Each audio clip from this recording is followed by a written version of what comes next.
Okay, there we go.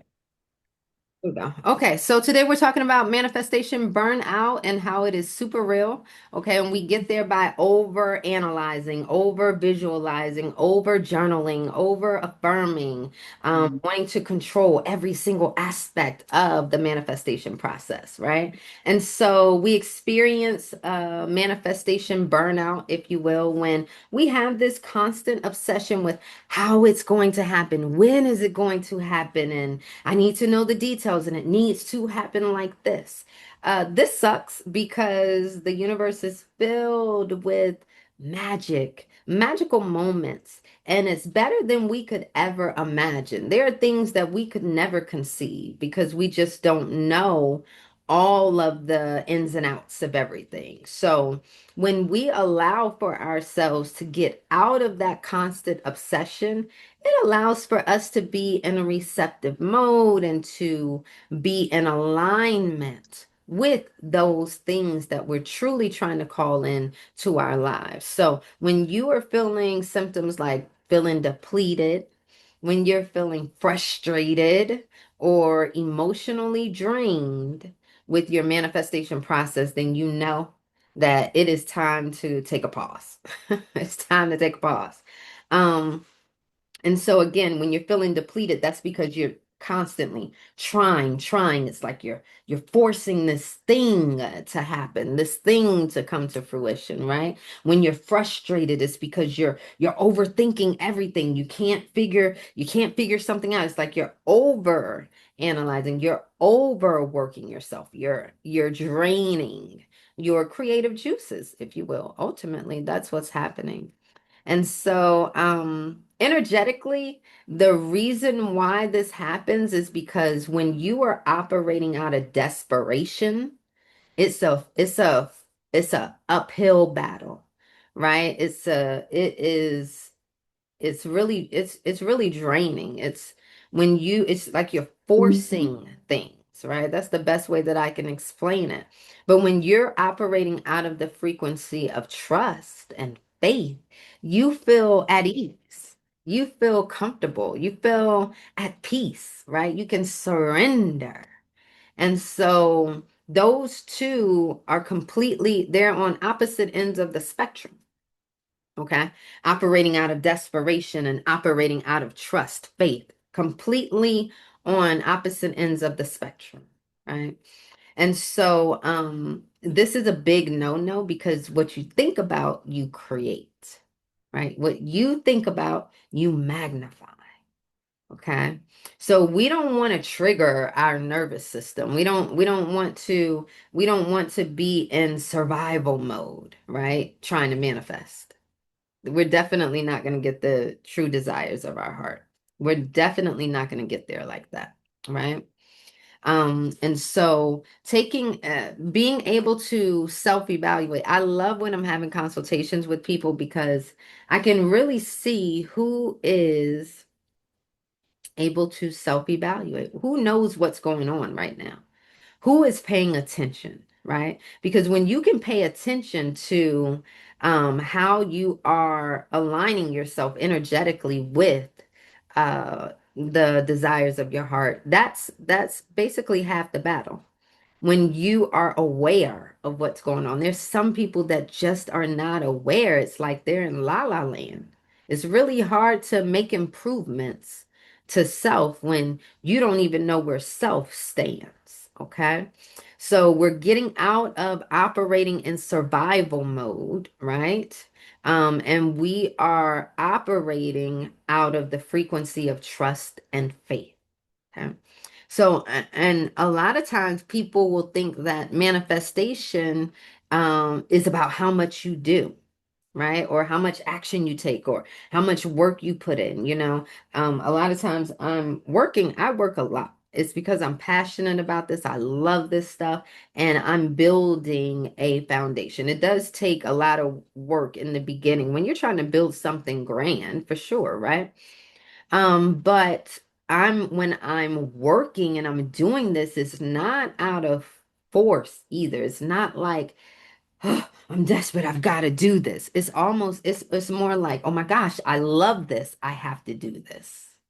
It's like I know that I have something to share with the world. I have trust, I have faith in that. So I've got to do this type of thing. Right?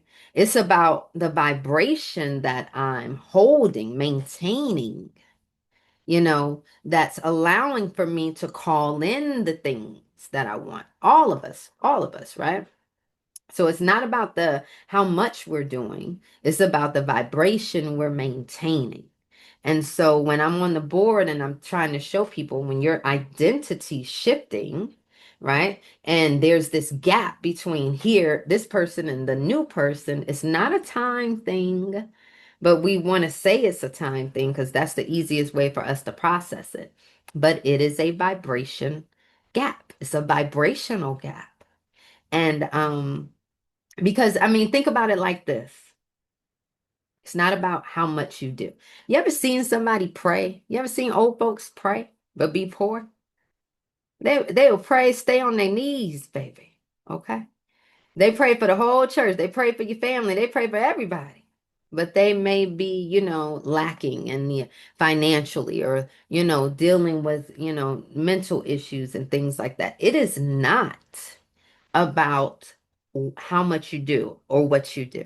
I can affirm I am rich a gazillion times, but that don't change my bank account. Vibration changes the bank account, right? Vibration changes that bank account. Okay. So people can meditate daily and still block their blessings. If you're anxious, if you're depressed, if you're, all of these things, doing all of the overthinking and the worrying and the fears and all of that, right? So that doesn't matter. You could see people that are in church, know the Bible like the back of their hand, know scripture, front and back, right? But they're still judgmental, or they're still dealing with heavy depression, or they still can't get their marriage right, or they still can't get their relationships right. It doesn't even make sense. And so we got to remember that vibration is what shifts us, vibration. And maintaining the vibration is what allows for us to keep that which we desire. So, there's some signs that you can look for if you're manifesting from fear.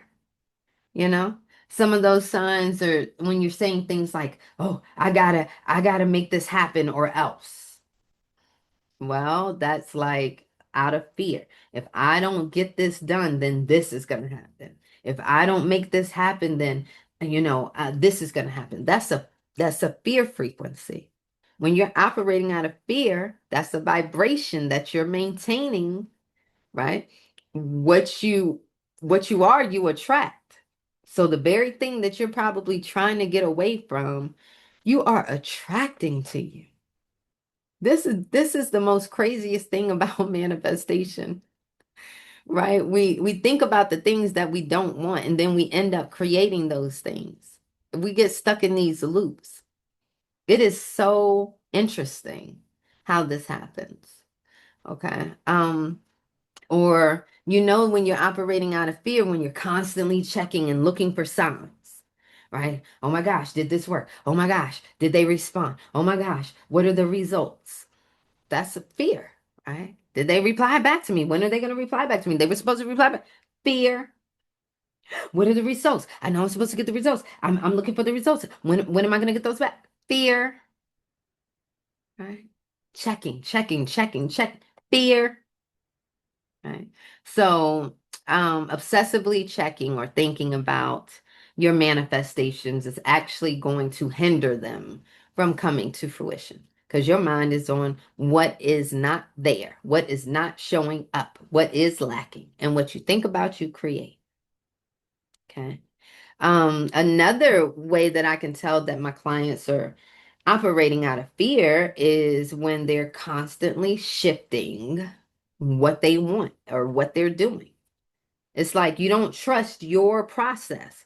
You're not trusting, giving this process enough time, enough momentum to build itself up, to show itself, right?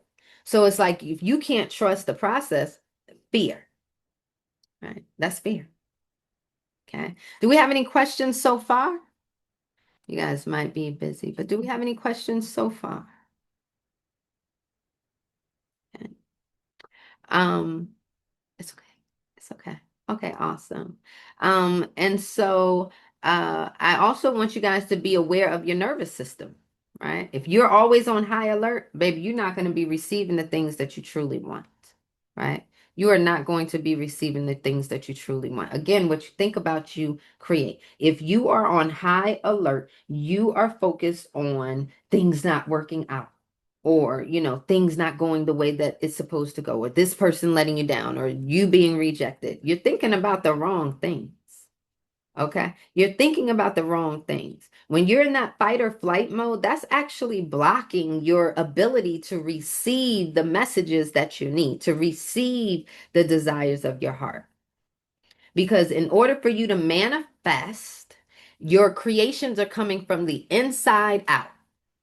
Now, if you're in fight or flight mode on the internally, how are you going to bring this idea out of you into fruition? You won't.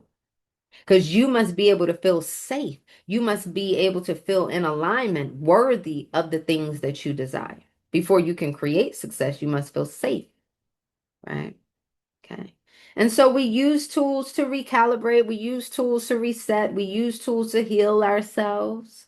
All right, breath work, yoga, meditation, right? Rest, stillness, embodiment practices. You can do the bioscan, you can listen to frequencies, you can do EFT tapping, you can do all the things, right?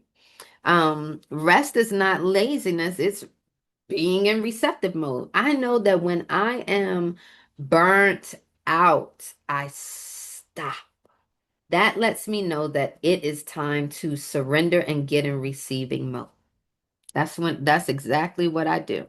I get into receiving mode. I surrender.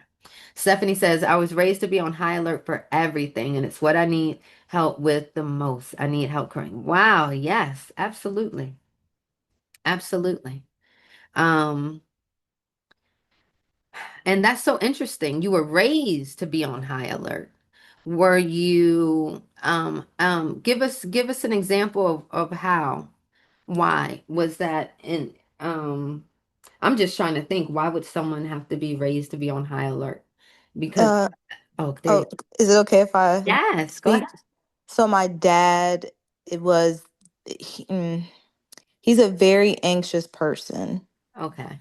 and he raised us to just be on high alert, whether we were playing outside and I mean, let's say the ball rolled over a little bit too far, we went to get it. He would come out and make this like dramatic story about how somebody is gonna come snatch us and Mhm. take us, and then just he would do that and just put this fear in us, down to little things like that. And then it came with money. And then my mom was also about that, like that with money. Mm. And we went through hard times, we're homeless. And so that, I have that fear like, oh, I have to work. My dad's also said, you got to work hard at everything. So now I have this mentality, I got to work hard so I don't be homeless. It's just little things like that over the years that built up that I've never gotten help Yeah. rectifying. Yeah. That bioscan is going to help with that for sure. Okay.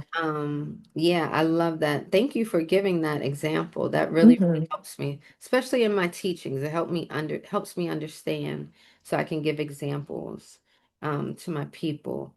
So I love that. I love that she's aware. Like, wow, I was taught to have to be conscious of every little thing, and I was taught anxiety. You were basically taught it. A lot of us are basically regurgitating our parents' shit.